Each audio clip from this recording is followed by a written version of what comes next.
मैं भी एक शहीद की बेटी हूं। मैं उस जज्बे को समझती हूं क्योंकि मैंने वो जज्बा अपनी दादी श्रीमती इंदिरा गांधी जी में देखा। मैंने वो जज्बा अपने पिता राजीव गांधी जी में देखा और मैंने अपनी मां में वो कर्तव्य के प्रति निष्ठा देखी जो सिर्फ एक शहीद के परिवार से आ सकती है। सोचिए क्या कह रहे हैं ये भाजपा के लोग। कांग्रेस पार्टी कहती है 1 लाख रोजगार दिलवाएगी। किस आधार पर कह रही है? कांग्रेस पार्टी क्यों कह रही है कि 1 लाख रोजगार देगी? छत्तीसगढ़ के मुख्यमंत्री बैठे हैं, भूपेश बघेल जी बैठे हैं, इन्होंने 5 लाख रोजगार दिलवाए हैं। 5 लाख 3 सालों में। पुरानी पेंशन हम कहते हैं हम देंगे। किस आधार पर कह रहे हैं?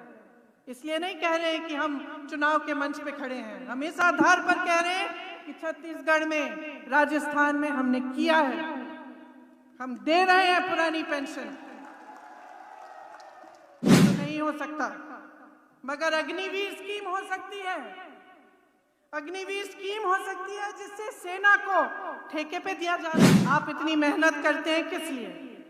अपने भविष्य के लिए, अपने बच्चों को आगे बढ़ाने के लिए।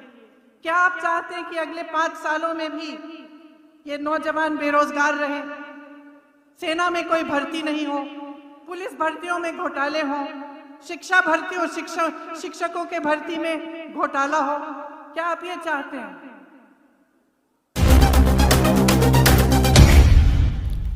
देश की सच्चाई सच छुपने नहीं देंगे। देवी देवताओं के आशीर्वाद से आप, हिमाचल की जनता, हिमाचल के मेरे बहन, मेरे भाई, मेरी माताएं, आप असंभव को संभव कर सकते हैं। ये सिर्फ देवभूमि नहीं है, लेकिन ये वीर भूमि भी है। यहाँ इतनी माताएं बैठी हैं। मैं जानती हूं कि अगर मैं आपसे पूछूं कि अपने बेटों को आप सरहद पर इस देश के लिए शहीद होने के लिए भेजेंगे तो सभी हाँ कहेंगे। मैं जानती हूं, क्योंकि मैं जानती हूं कि कांगड़ा की इस भूमि ने इस देश को कितने शहीद दिए, कितने वीर दिए। आज भी सरहद पे इस देश की रखवाली करने वाले यहीं के पुत्र हैं। आपको गर्व होना चाहिए अपने कांगड़ा पे, अपने हिमाचल पे। आप ही ने इस प्रदेश को बनाया, आप ही इस देश की रखवाली करते हैं।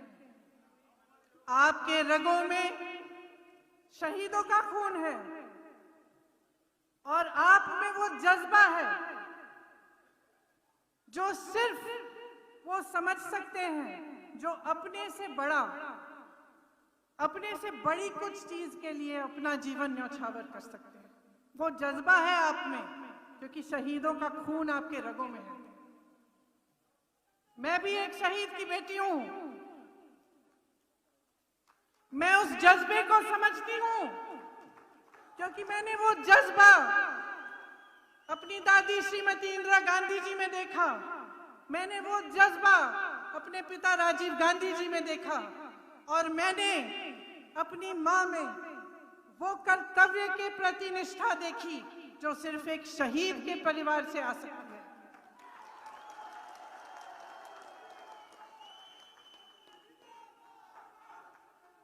तो मैं आपसे कहना चाहती हूं कि अपने आप को पहचानो। आप में कैसा खून दौड़ रहा है उसे पहचानो।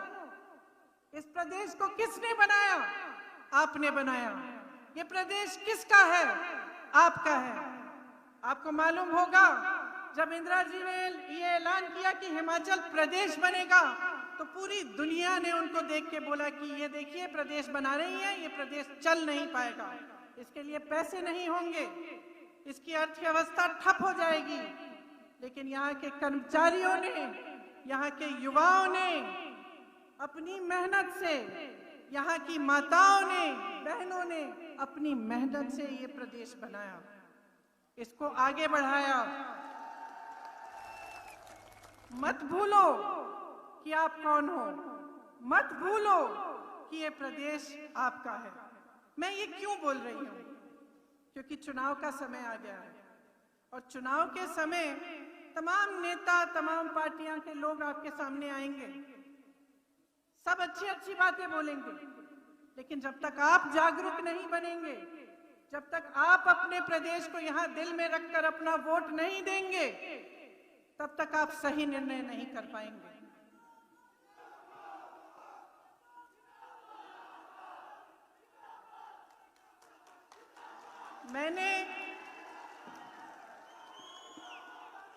मैंने जज्बे की बात की, क्योंकि आपके जज्बे को समझकर इंदिरा गांधी ने ये प्रदेश बनाया।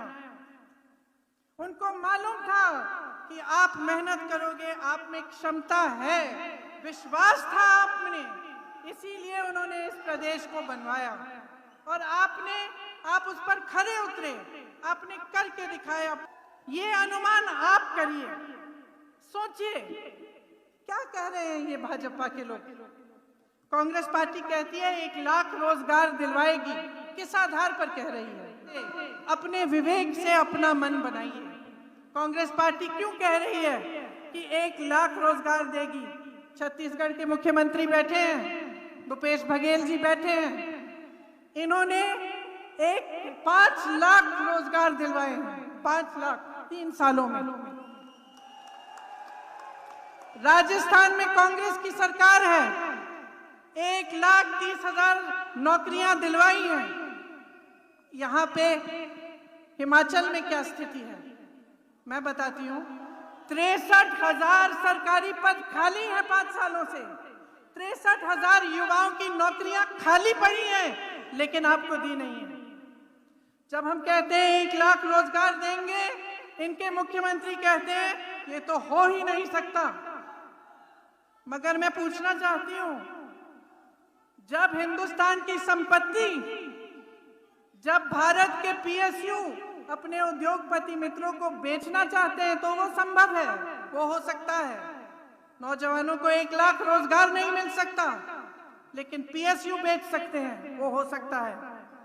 पुरानी पेंशन हम कहते हैं हम देंगे, किस आधार पर कह रहे हैं? इसलिए नहीं कह रहे हैं कि हम चुनाव के मंच पे खड़े हैं, हम इस आधार पर कह रहे हैं कि छत्तीसगढ़ में, राजस्थान में हमने किया है, हम दे रहे हैं पुरानी पेंशन। भाजपा वाले कहते हैं इसके लिए पैसे नहीं है। मैं उनसे पूछना चाहती हूं कि बड़े बड़े उद्योगपति मित्र हैं आपके, उनके लिए 20,000 30,000 करोड़ रुपए का कर्ज आप माफ करने के लिए तैयार हैं, उसके पैसे कहां से आए?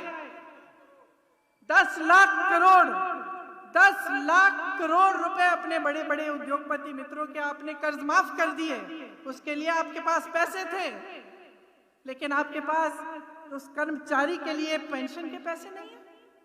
वो कर्मचारी जो जब नौकरी लेता है तो यही सोच के लेता है कि बुढ़ापे में मेरी कोई सुरक्षा होगी, बुढ़ापे में मेरा कोई साथ होगा, थोड़ा पेंशन मिलेगा। उसके लिए आपके पास पैसे नहीं है।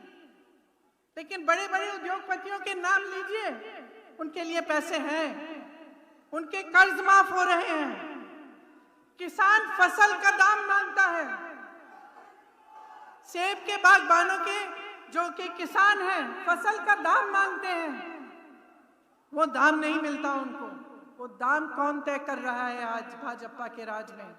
वो दाम उनके बड़े बड़े उद्योगपति मित्र तय कर रहे हैं।